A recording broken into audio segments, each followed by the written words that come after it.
طبعا يعني أنا طريقة سفري ما كانت سهلة. ما كانت سهلة أبدا. فنحن ذقنا الأمرين لكي نصل إلى هنا، فواجهنا الكثير من المصاعب والمشاكل. وأنتم تعلمون مشكلة المعابر وصعوبة السفر. صحيح. طيب بلاش نحكي عن المعابر، أنت صرت بالدوحة، أنت سعيد مبسوط من قلبك؟ طبعا أنا سعيد لأنه بدي أبني مستقبلي. أنا نفسي أبني مستقبلي، نفسي طفل فلسطيني، فلسطين بكرة تقول في طفل فلسطيني واحد بس عنده مستقبل كويس. حرام عليهم. وإن شاء الله رح يكون في أطفال كثير كمان زيك عندهم مستقبل كويس. شو بتفكر بالمستقبل إنك تكون؟ يعني أنت هلأ رح تدرس وبعد في سنين طويلة رح تدرسها، شو بتفكر تعمل بالمستقبل؟ طبعا بفكر اني اكون عالم ورائد فضاء، اطلع اكتشف كواكب، اصير عالم اكتشف اشياء. فلسطين تقول في طفل، بس طفل واحد بس انه تفتخر فيه. حرام عليهم. الاسرائيليين بيسووه، هذا حرام. طيب انت طلعت خارج غزة، في بعض اطفال زيك واصحابك ورفقاتك لساتهم موجودين في غزة، شو بتقلهم انت؟ شو بتتمنى انه يصير معاهم؟ طبعا اني اقول لهم انني لن انساهم، انني لن انسى اطفال غزة ولن انسى اطفال فلسطين، بما انني حصلت على لقب سفير اطفال فلسطين فلن انساهم، وعهدي لهم ان ابقى دائما مخلصا لهم، اطالب بحقوقهم التي سلبت منهم، وادافع عنهم بكل ما استطيع من قوة. ما شاء الله، أنت تتكلم الفصحى أكثر مني، أحسن مني يا أحمد. الحمد لله ربنا. برافو عليك، يعني أنت شاطر في المدرسة، ذكي وشاطر. الحمد لله. أوكي. أنت ناشدت الأمم المتحدة إنه تتدخل دائما، ما سمعوك؟ يعني فتحوا المعابر، ما فتحت المعابر وما زال الاحتلال. انقهرت أنت؟ يعني هل انزعجت، تضايقت من ذلك؟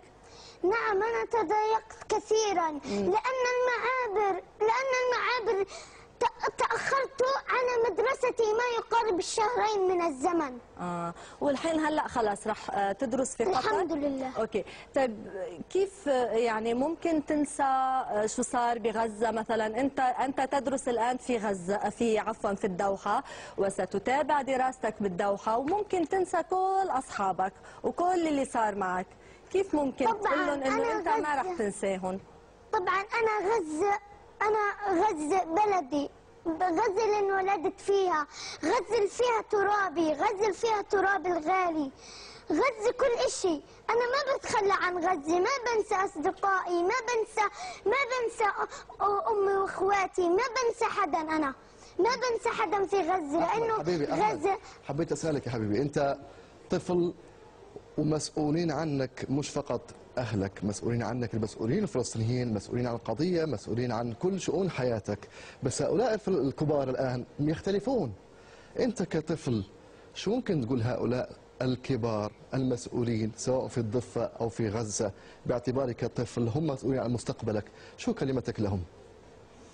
طبعا أنا بناشدهم إنهم يعملوا الوحدة الوطنية، بناشد الرئيس محمود عباس وبناشد الرئيس إسماعيل هنية إنهم يحطوا إيديهم في إيدين بعض، يعملوا وحدة وطنية. حرام إحنا كل اللي بيصير أطفال غزة، أنتوا توي شاهدتوا المنظر، وأنا بروح وباجي وبتعب.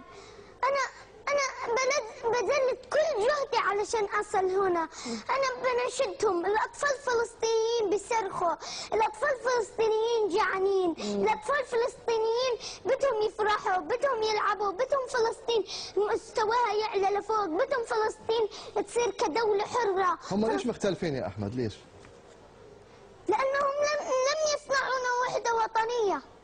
يجب عليهم أن يتحدوا ويحطوا أيديهم بأيدي بعض. أنت بتعرف شو عم بيصير بغزة أو بالضفة من الأخبار؟ بتسمع تلفزيون، يعني بتشوف التلفزيون، بتسمع والله ممكن من أهلك بيقولوا لك أو الناس اللي حواليك بيقولوا لك؟ طبعا الصراحة يعني بحب أشاهد أخبار كي أدرك ما يجري حولي، ولكن ليس كثيرا. أنا لست أشاهدها كثيرا. انت لازم تشاهد رسوم متحركه مثلا او شيء غير الاخبار، صحيح؟ لانه بعمرك الاطفال يشاهدون رسوم متحركه وبرامج. طبعا، ولكن أنا بالنسبة لي أنا ما بفضل التلفزيون.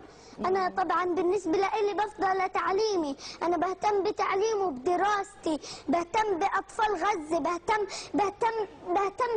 بغزة، بهتم بالدولة. برافو عليك. طيب قبل ما نطلع على الهواء انت سمعتني شي شعر بالانجليزي اسمه Palestine will be free tomorrow.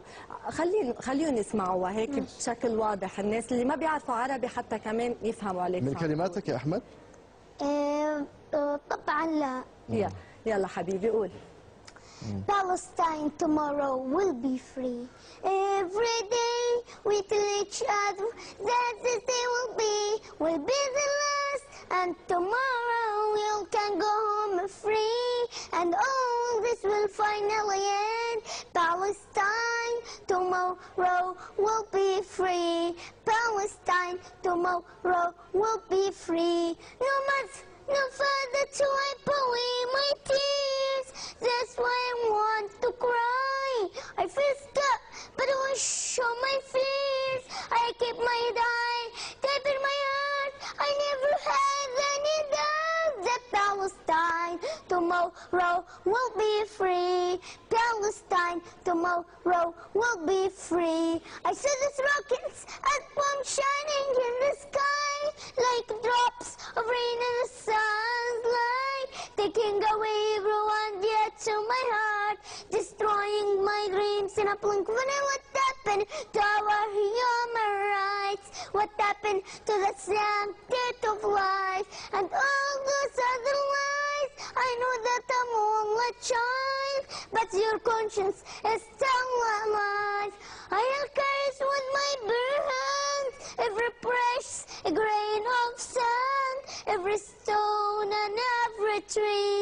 'Cause no matter what they do, they can never hurt you. 'Cause your soul will always be free. يكفي حبيبي، بس حبيت اقول لك شيء. انا كمذيع صحفي قضيت 15 سنه في التلفزيون، هذا اهم لقاء حضرته في استوديو في حياتي. أشكرك. طيب وإن شاء الله فلسطين رح تكون حرة في يوم من الأيام مثل ما بتتمنى. هاي صورتك ورا وأنت صرت كثير مشهور يا أحمد. أوكي يعطيك العافية. بالتوفيق حبيبي، بالتوفيق.